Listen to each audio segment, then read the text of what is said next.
The smell hit before the sound did. Pots clattering, voices rising, and that sharp sting of something that wasn't supposed to be in a kitchen. People were arguing in 3 directions. A priest was chanting somewhere in the corner. And right in the middle of it, Sumit was holding a bucket of bathroom water, yelling that they were out of time. Jenny froze. This wasn't the cafe she imagined when he said they'd build something together. This was chaos, drenched in sweat, noise, and disbelief. Welcome to Star Scoop US. I'm Maya Rose, and if you haven't already, hit subscribe and tell me below. Would you eat at a place that blesses food with cow urine and washes vegetables with toilet water? Because what happened next made even the crew step back. The family cafe had been Sumit's dream. A chance to prove that his family could run a modern business, something clean, classy, and profitable. To Jenny, it sounded like escape. If this place made money, she could finally move out of that crowded family home. Maybe have mornings without judgmental glances or unsolicited advice. Freedom smelled like coffee beans and fresh paint, at least until she realized the cafe didn't have running water. And that's where the illusion started. Freedom built on a foundation that didn't even have plumbing. A day before the launch, everyone was still pretending it would somehow work. Sumit kept pacing, saying optimism was all they needed. His father, silent but watchful, carried sacks of potatoes across the tiny kitchen. His mother sprinkled spices like she was blessing soldiers before battle. Jenny stood by the coffee machine reading buttons like they were hieroglyphics. "It'll be fine," she kept muttering. "It has to be." The truth was, she hated kitchens, hated cooking. But she loved the idea of contributing, of proving she wasn't just a guest in someone else's life. That morning, the market outside was loud and alive. The smell of street food, sweat, and traffic blending into the usual Delhi rhythm. Inside the cafe, everything looked half-finished, paint still wet, chairs wobbling, and a sign that read, "Family Cafe Serving Happiness." Jenny stared at it and wondered who the happiness was for. When Sumit's father filled a bucket in the bathroom and walked straight into the kitchen, she thought he'd made a mistake. But then he dipped the potatoes in. The camera caught her face tightening. That same mix of disbelief and resignation she's worn so many times before. Sumit stormed over, snatched the bucket, and shouted that it wasn't his kitchen water. His parents stared back, unbothered, saying every restaurant nearby did the same. Jenny whispered, "This can't be real." And in that moment, it hit her. She had signed up for another chapter of the same story. Every time she thought she was starting fresh, she ended up standing in the same mess. Different day, same pattern. Sumit argued until his voice cracked, saying it was about standards, about doing things right. His mom called him dramatic. His dad shrugged, saying filtered water was too expensive to waste on washing. Within minutes, everything they'd cooked that morning was in the trash, and every unspoken resentment in that family was boiling over. Snorts. Jenny kept wiping the same counter even after the food was gone. Her hands shook. You could see the calculation behind her eyes. Money wasted, pride bruised, dreams slipping. This cafe was supposed to fix everything. Instead, it was exposing everything. Outside, the neighbors watched through the doorway, pretending to care about the menu, but mostly staring at the argument. To them, this was entertainment. To Jenny, it was humiliation broadcast live. Sumit walked out, grabbed a rag, and started scrubbing walls like the problem could be wiped off. His father followed him, muttering about respect. His mother sat by the stove, eyes red but dry, and Jenny finally said the words no one wanted to hear. If this is how it starts, what's next? She didn't know it yet, but that question would haunt every decision that followed. By evening, they'd replaced anger with silence. The cafe still had no proper water supply, no customers, no plan. But tomorrow, it would open. Sumit called it a soft launch. Jenny called it a warning. The camera lingered on that sign, serving happiness, now smudged with fingerprints and grease. Jenny walked past it without looking back, whispering that she missed California. And that's the cruel twist of love when it turns into survival. You start calling broken things blessings, and convince yourself it's just temporary. Because in this family, every new beginning comes with the same old stains. A week before the chaos, everything looked almost romantic. Jenny sat on the narrow balcony of the family house, sipping her morning chai while Sumit talked nonstop about his vision. The way he described it, the cafe would be their new start, their escape from the noise and judgment that had followed them since the day they went public. He said this business would make everyone proud. His parents, his neighbors, and even the critics who still called him the guy who married his mom's age. Jenny wanted to believe him. She smiled, nodded, and imagined her name on a new lease. Somewhere quiet, somewhere that didn't smell like resentment.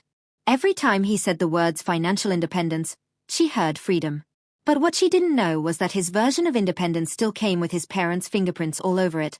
Hope makes you blind until the first crack. Appears Sumit's plan sounded simple. A family-run cafe with modern Indian charm. He talked about students crowding the tables, couples holding hands, and tourists lining up for real Indian comfort food. Jenny liked the idea until he said the location. A cramped corner spot behind a tire shop tucked between a welding shack and a half-closed pharmacy. It's affordable, he said. Prime area.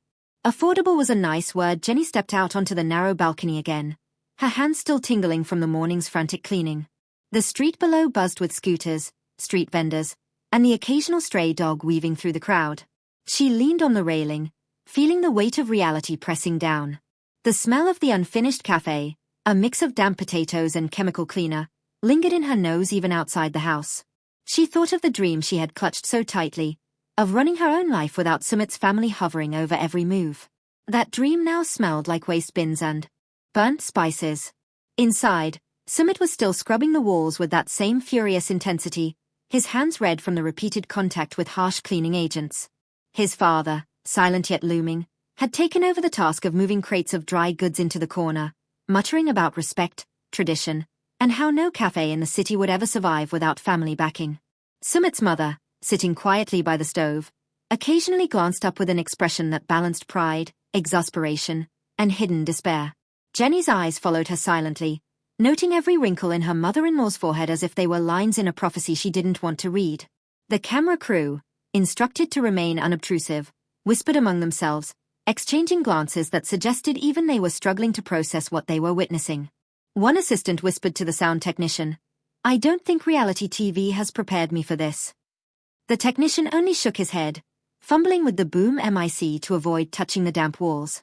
Sumit finally collapsed onto the chair, water dripping from his hair and clothes. "It's fine," he muttered, more to himself than to anyone else. "We'll fix it. We'll open tomorrow. We always do." Jenny watched him carefully, noting the tension under his eyes, the way his jaw clenched every time someone even slightly questioned his method. She wanted to say something, to throw the truth at him like a bucket of cold water, but she hesitated. The evening air grew cooler, the city outside transitioning from the chaos of traffic to the warm hum of streetlights and distant music. Sumit's vision of a bustling cafe, tables filled with laughing students, couples, and tourists, seemed like a mirage. Jenny could almost see the tables, but only just.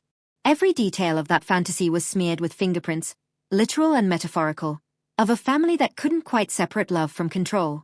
She sat silently, watching the paint slowly dry on walls that would never be clean enough for her taste. She imagined mornings without judgmental looks, without whispered comments about how she handled dishes or cleaned counters. But those mornings didn't exist here. They existed somewhere far away, maybe in California, maybe in another life where dreams didn't come with such a heavy price. "Jenny," Sumit finally called, breaking the silence, his voice soft but insistent. "Come see the layout. We need to finalize before opening." She hesitated, then followed him back into the kitchen, the smell of dampness hitting her again, stronger than ever. Tables were uneven, chairs wobbling, and the signage mocked her. Serving happiness. Happiness felt like a word pasted on grease-stained cardboard, an ironic statement in a place that had already stripped her of her optimism. He pointed to the counter. "We'll put pastries here, chai over there, coffee there." He moved his hands in gestures that assumed a perfect world. Jenny nodded, more out of politeness than agreement, noting the cracks in the walls and the uneven tiles underfoot. Every step she took felt like stepping into a trap designed by hope and maintained by stubbornness. Time ticked forward, and the sun dipped behind the buildings, shadows stretching long across the cramped kitchen. The family worked tirelessly, silently, as if their collective effort could mask the glaring flaws. Jenny's eyes wandered to the bucket that had started this chaos. She imagined every potato, every vegetable, every dish washed in that same water. The disgust mingled with fatigue, creating a cocktail she could not swallow. She thought of the promise of freedom, the dream of stepping into a life where she called the shots. But here, freedom smelled like despair, and every plan she had made felt fragile, like dry clay in the hands of someone who didn't know how to shape it without cracking. The evening ended with the cafe still unready, the counters smeared, the floor sticky, and Jenny's hope battered but not fully extinguished. She whispered to herself, "This is just the beginning," fully aware that the beginning already felt like the end. Sumit's cafe chaos escalates. Jenny moved through the narrow aisles of the cafe, her eyes scanning every imperfection. She noticed a chair leg wobbling dangerously, a coffee stain seeping into the freshly painted floor, and a basket of unwashed vegetables sitting next to a stack of pristine plates.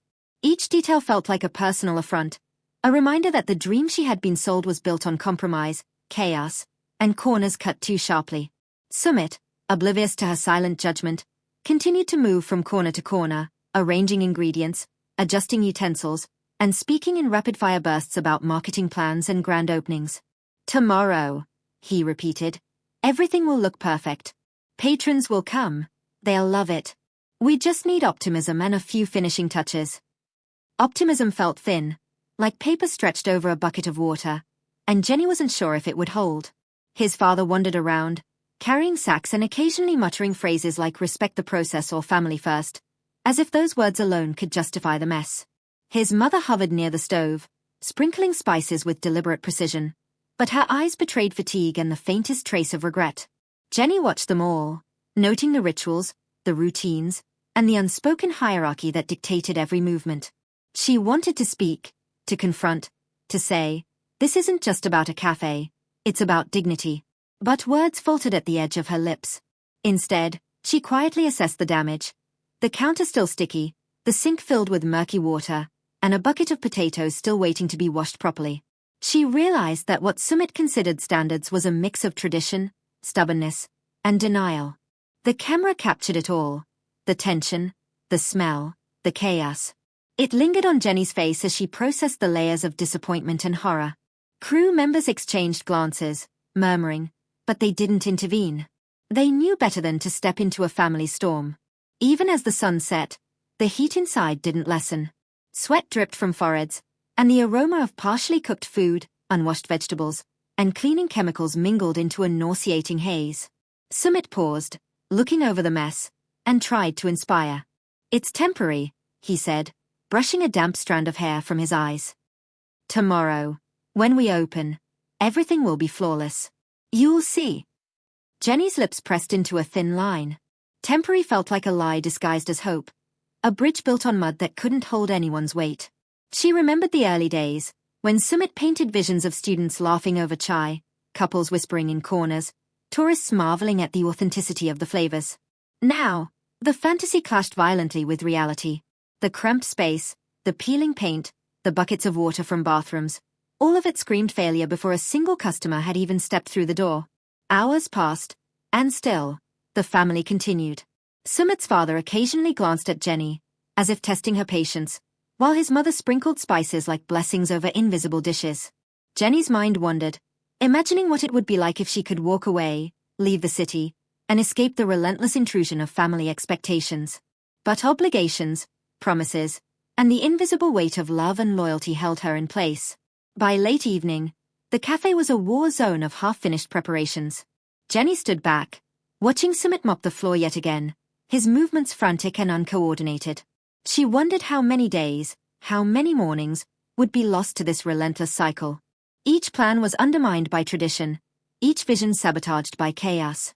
The family had turned ambition into survival, and survival into spectacle.